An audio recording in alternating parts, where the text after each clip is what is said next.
Сакам да ви раскажам една случка од моето детство.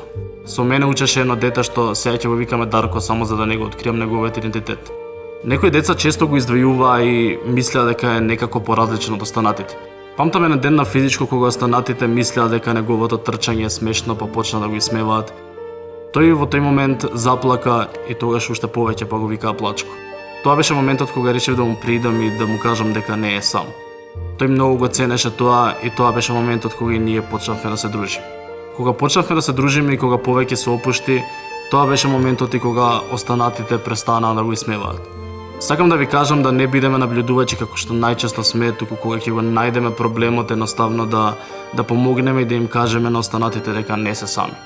Заедно да ставиме крај на врсничкото насилство. Не како херои, туку пријатели кои се борат за тоа што е правилно. Време е добрината и почитувањето да станат правило, а не исклучок.